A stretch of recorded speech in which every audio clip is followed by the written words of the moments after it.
mana bana diftanii akkanatti waan ta'ani darsa kana makiinaa as jala dhaabee nama hedduun biyya asirraa gadi jiru. Yaa suuqalanaa keessatti eeggatun liftiin qabdu silaa maaliin buute jiru sootee si gadi battuu si qabdu. Yaa waliin goone.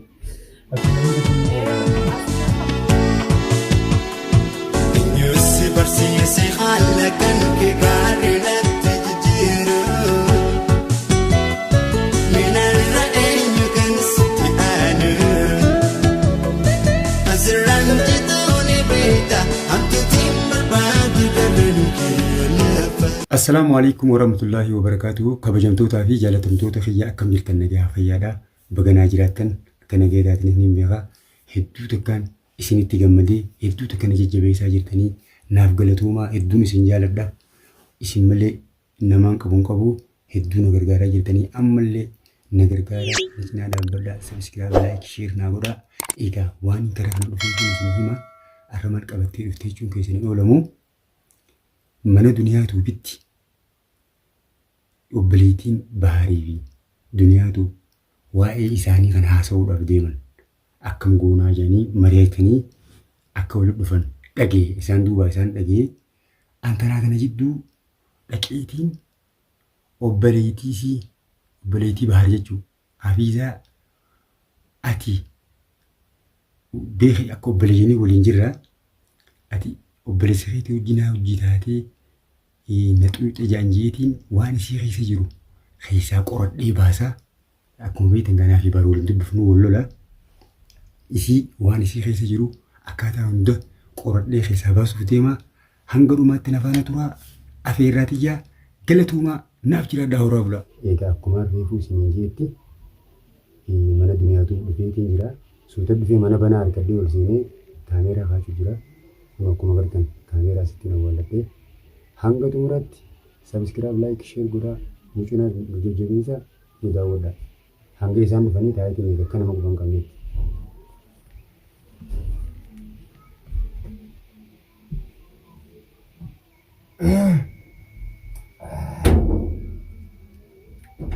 Sena.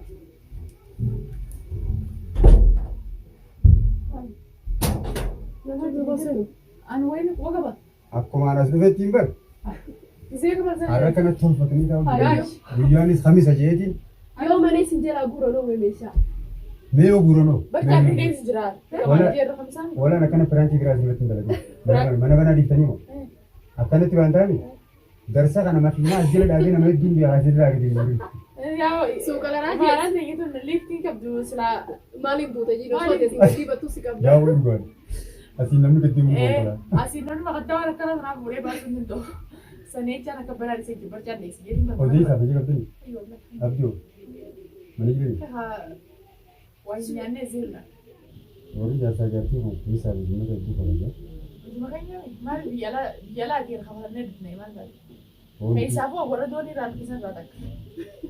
Nutis warra kabajaa bunaa godhu. Ani maal xiyyaaraan illee. Xiyyaaraan keessa hangaafa iyyaas xiyyaarni sun dhaabbatee. Baara waan akka ta'e. Baara marraan dhufee amma ganaa. Awwan kijibinaa gaa asitti xaxawwardanii xiyyaaraan dhufnee. Ani jabee barree. Nuti turuu bishaan facaasaa turre. Maal waan namatti lolsine nyaata? Xiqqoo guddoo xiqqoodha. Akkam jaani. Guddoo tambeessisne jechuudha. Umrii zamana kanaatinis akkana umrii namoota abbaan taa'e. Halmaan ijoollee fakkaatu yookiin na guddoodha. Waan gujjaa sitti qabdan fakkaatti siidduun bu'ee na fakkaatti. Maali silaa? Waan booda dhaga'uun oolle ammumaan tanoo haasawtanoo. Ani kun kartakkaan akkuma keessa waan isin hojjetu hin hojjedha. YouTube dalagee YouTubaan dalagan. Waa'ee YouTubaati. Obboleeyyiin. Waa'ee YouTubaati jedhama biraati. Maali silaa ganii kan hin dhaga'uun qabne? Ani dhageessuu maal dhaga'u? Ani si oomisha dhageessuu maal dhageessaa? Egaa booda dhaga'uun irraan oolaman haasawudha. Mooniin ta'a? Kamaatii dibaanis waan asuma kan qaanaa?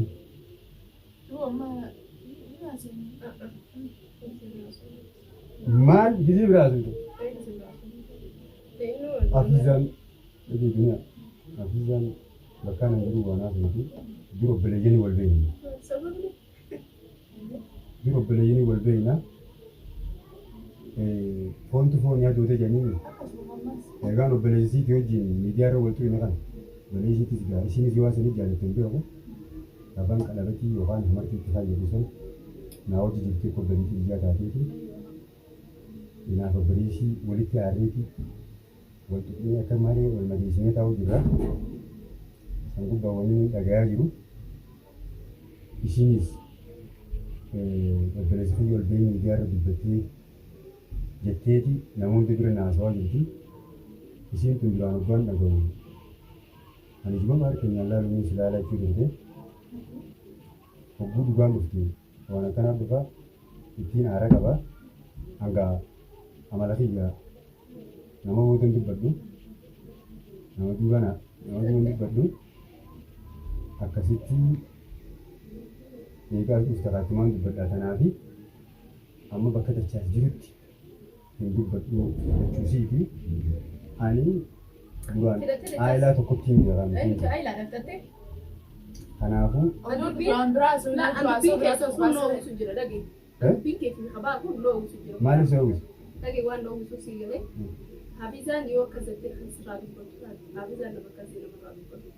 Hanga namni nama beeku takka ijoollee ta'uu waa xiqqoo na beekana fakkaate. Si beeku sun obboleessa fakkeenya si beekan obboleessa kiyya sanuu maalummaa kiyya nan beeku. Isa gubbaa kiyya beeka malee maal akkanaan keessa kiyya na yaadu beeku. Kana beeku rabbii tokkicha waan hin ta'eef. Keessattuu dhagee ansii fi baarkeen takka ija addaatiin ilaalanidha. Garuutu ammoo Hafizaan waa'ee kiyyaa fi kabaa irratti aarte. Kana mataa kiyyaa fi dubbachaa hin dhugaa irratti dubbachuudha. Yoo kun hammeenya ta'e eessaa hammeenya dhagee sitti masu jira dachaas. Awwanni dachaas irraa Allaaqeen Hafizaan waan akkanaa jireenya ijoolleen yaadne ganaa awwanni dachaas irraa dubbadde wanni dachaas irraa dubbadde yuutuuba kiyya jala seentanii laaluu dandeessan. Bahar keenya intalli tun nama dachaa siifuun taanee siifisi. Namni obbolummaa tolchaan qabu namni obboleessa haan hin ta'in obboleessa guddaa yookaan xiqqaaf hin taatu. Sigalee saniifuu intalli tun dachaa siifuun taanee siif hin taatu. Intalli tun jilaa firraa dhaabbattu. San caalchisee dachaa sabdoo dhiirri rasaasaaf malee jaalalaaf hin dubbatu. Dachaa sabdoo jilbiibbatee intala san qalabatii itti godhatee qalabatii itti godhatee dheengadda sobduudha ililliin gantuudha. Baarkeen intala kana jala dhaabbadhu jechuun hin ture asii galee intalli tun wahii itti godhatte malee bilaash baarkeen ta'ee makiinaa keessa galee mana isaa dhiisee makiinaa keessa kanaan dubbadde malee ani waan biraa waa takka waan baalagee dhageessaa taanee kan magaalaa anammallee waliin dubbadhaa dubbadhu waan ta'e waan hammeenya garaa keessaa tokko arrabee dubbadhu magaalaa kana keessatti waa hedduu waliin taanee jiraatu jiru. Dhugumaan akka obboleessii waliin jiraatu ni waliin jiraachaa jiru. Naafii namni biraati. Naafii baarsu yaanii fi akkasumatti aayilaan keessatti haboojii hanguutumatti isin kana akkuma obboleeyyiin kiyyatin isin. obboleeyyiin Muhammas. Hamtuun dhuftus toltuun dhuftus naa wajjin hammilattanii deemuu haa ta'u amma ani baar dhugaanii itti yaadu. Baar ililliin dhalaadha. Ililliin dhalaadha. Abbaa beekee isaa jaalatu haana gantu dhalaan gantuudha dogdoo. Ammoo eeyitee warraan obboleeyyiin kiyyaa jee eegatu. Obboleessa kiyya baara. Baariitiin anumaan akka kiyyatti akka isaatti hin beeku moo rabbii beeka nama tokko hanga ati jaalattu siifi rabbii beeka. Hangaan si jaaladhu bakka sii qabu anaa fi rabbii beeka. Hanga ati naa qabdu immoo siifi rabbii beeka malee an beekuu hin danda'u. Saniifuu an baara bakka saniif hin qabu. Fatihaas akkasuma. Ijoollee isaa ijoollee kiyya ittiin jedhamu. Rakkoo isaa rakkoo kiyya ittiin jedhamu. Baaranga tokko ni hubata jeetii jedhama. Waa hunda keessatti. Wanni hubatu waan ati hin beeknee jira waan naa fi baar jidduu jira. Waa'ee obbolummaa keenyaa fi saayibummaa keessatti waan ati isin kun tokko hin beekne waan naaf hin waliin beeknee jira. Hiccitii wayii hedduu waliin qabna naannoo. Dhugumaan baana. Haa ta'u ilillii nan aarsinaan dhalaan sagaltuu haadha duuba keessa. Ilillii inni dareenii fudhuu danda'a. Dhalaan saahibu duniyaa baar xiqqishoon narra mul'ata qaba. Makiinaa oofata. Aayilaa isaa warra isaatti hojii jireenya bareedaa gaggeeffataa jira. Anis ni gaggeeffata. Laanna'uu ilma namaa kana dhiiraa fi dhalaan Humniti warra haati manaa duuba jirtuutu milkaa'u. Haadha manaa gaarii gaafaan argan. Akkaan milkaa'u beeku. Mul'ata xiyyaanaaf beeku jechuudha. Bahaar wanni na aarseef wanni ol bahee dubbadde jechuudha. Arra intalaan ani alabattii bakka san dhaabbatee yookaan amartii tinaa kaayee san dhiisi. Intalaan aan baarkee ni mari'adhaan na beeku. Darsa naan taatu hin taatu. Tunoo ni taate akkasii walii jechaa ture. Intala san achi dhaabbatee kan qaanfatin intaltitu wayitti godhatte malee oomsii wohumaa jira malee gara galfateetu intala kana niin fuudhaa jee murtii isaa iddii biyya iyyaanne. Kanaaf bahaar rabbiin haa qajeelchu malee bahaar durii miti. Bahaar nama narra haasawaa beeku. Nama waa hunda narra beeku jeetii yaada. Waan kanarraa dheeyne yoo ammoo wanni tun gaariidha jettee isa kana akkatti deeggaru taate isinummaan kun cuftuu isinirraa hin hiikan. Waan sirriitii miti. An amma isin caalaa haboon akkuma ummati jette. Ganda keessan kana osoo waan feene ol goone raafuu hin danda'u. Baharuma kana raafuu hin danda'u. Wanni irraa nafne nuti waan hedduu akka walii qabna waan dubbatu waan hin dubbatu. Bahararra osoo ililliin fuudhu immoo nama magaalaa kana keessa jiru ilillii jaalalaaf akka nu godhatu. Maaliif akka nu godhataa nyaanni jiina gowwaan isa nyaanna. Ililliin mana kana ol seenta taanaan nuti adda muromne. Isin iyyee immoo haboorraa muramu. Haboon bangisti. Isinirraa haftaniitumaan haboo assalaamu alaikum jeeni hidda rahamaan nama muru. Rasuulli sallallahu alaihi wasallam namni rahima muru jannatan suuf namni rahima maxxanfatu qaba. Nuti rahima isin hubatte xiqqishoodhaan beekna malee rahima muru namni haboonni beektima. Rahimummaa daran wajjin nyaanne namni wajjin nyaate bada. Obbolummaa rabbii isin qabna. Kanaaf yoo ililli mana kana seente yoo isinirraa muramillee ani isinirraa muramu. Ammoo dubbii kana booddeesii waan ajaa'ibaa deemaa jira. Hangama tijaanii waan feetanii saasawaa handachaa sunan jijjiiramu takkanaati duniyaa keenya ani waan kana na keessa jiraatu waan keenya keessa jiraattis ilaaleenyaatis. Kun ammeenyaan kuma dhugaa dubbattee yoo fiizaan gaarii mana keessatti obboleessaa hojjetu jiru jiraatte allee lafi isaarraa dhaabbatu isin jira. Yaa rabbi handachaa si waan akka waan dubbattee waan takka jecha tokko Dachaas ijoollee biyyaatti obboleessa feetiifi eebbi namni maal nu jechaa dachaas naan jaagisee hanjamaa gaafa hammeenyi kun hin dhufin duratti abisa isaatiin gumatti akkuma baareen nalaata gumatti edda ta'e taati naan jaa. Guyyaa meeqaan akkasuma fi baar keenya tokko ta'e kun laata akkasuma akka amma inni haasoo kana ni jattu sanu bakkaan kanee dachaa si qabu arrallee na waan isin hoggana ani intala dhalaatii jee arrallee borullee si baariin jedhe qorichi dhufanii intalli dhalaadhaa qilleensa. Inni dhalaa fi ijoollee irraa kaa'ate hin dhaabbatu. Nama meeqaa wal ajjeesu. Kana immoo baarsi kan gaariin jaalladhaani abbaa manasaa warra isaa keessa gaggeessaa deebisu makiinaa keessa galee makiinaa keessaa bakara fadhii mucuu kanaa wajjin deemuu isaa waan isa dhaamuu danda'e rabbi haa qajeelchu. Ani illi jaalalaaf akkana godhatu namni tokko guusiisutti dhibbaa jira. Anaafis isiifis ammoo baarirraa inni hin fakkaanne maali? Barboo nama hundaan nu baarnu jalaa bisa Idris mandala jalaa jaalatu Idris baar jalaa bisna. Kanaafuu ani dhuma kiyyaa waan kanaan jaa waggaa akka jirtu taatanya mucuu mallee lakkee akka jirtu. Kajaa dhufaatu ni qayyachinaa isii birrakkate baar wal maasaa keessa rabbi adeemu isii ni qayyachinaa. Isii dhalaa addaa qabaatu. Takkasiiti ani gaawwanii nan jee tanaa haasoo fayyadamu isin jirtanii ni haa. Dhagayyaa biyya. Manni kun kan beeylada hin jirtu ati dasuu jira mana kana keessa. Silaa guyyaaniitiin isaa wajjin dhiyootti yemaru san garteemi nagiyaan kabajaadhaan jecha baar keenyaan hin jenni sooshaal miidiyaa kana uffatti garteemi jecha baariin arraabsiin kabajaanin si gaafadhaa jedhee jechaa sin kadhadhu ture. Akkasitti kadhatu jiraati.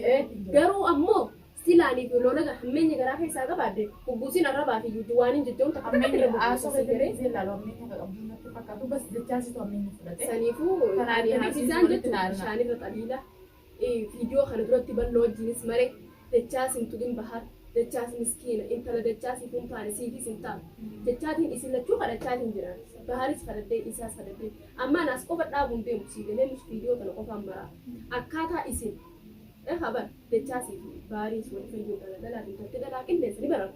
Kana nama hundaa tokkuma ati jirtu sanatti wanni kun dhaabbachuu hin deemu. Waa hunda jala raafameeti. Ni dhaabbataa ni dhaabbata. Lakki haa dhaabbatu ko dhaabbatuu fadhaani. Intalli osiidhaati intala deeffachuu heetaa. Ani samaa deeffata. Akkuma inni gartee mucoo tana hin fuune irratti hin dalaguu fadhaan. Malee baay'ee fuudha fadha jaartii isaa kun nama ayyamu. Intala asii dhalatte. Intala akka sabaasaa takkasii fuusifna malee ililli numa fuudhu. Moo ifii fuudha. Akkam? Wallahi billahi hin faru. Siifin takadda. Yoo ifii feetii fi sin feene. Isiinuma jalaa. Isa feetee adeemtu nuutu jaartiin ta'uu irraa jenni. Nuut jalaa hambisa. Dhagee nuut jalaa hambisa. Nuut jalaa hambisaati. Ati tana dhimmatee keessatti bilaan jiddiinis. Ol baatee Ati mallee jiddine beekatu. baara rabsu. Wallahi billahi jaartiin ta'uu irraati. Waan nama keenyaan ta'an. Waan warra keenyaaf obboliin kiyyaan ta'an. Hayyee baara rabsu. Ati mammoo baaris jalaa fuudhe malee baarii karaa. Baariyyoo dhiisuu dide hafiiza. Ati hin dhiifne maas. Baariyyoo dhiisuu dide mucootan. Ani fuudhaatiin hin fuudhu. Rabbiin isii malee. Ati du'aanni fuudhattee kaatee bikkaa saayibtichi keessatti gara galatti dhiiftee beekatu. Dhiiseemi amma illi nama biraa heerumtu malee baariyyoo dhiisuu danda'an arrabni suuqi yeroo mana oolle ni jaaratti. Ammas ni dubbata. Bahar warra jaartiin dhabne jaartii olii qabu. Bar jaartii olii qaba. Arrabni kun bar leenca dhahichi iddoo dandeessu. Na dhageessaa.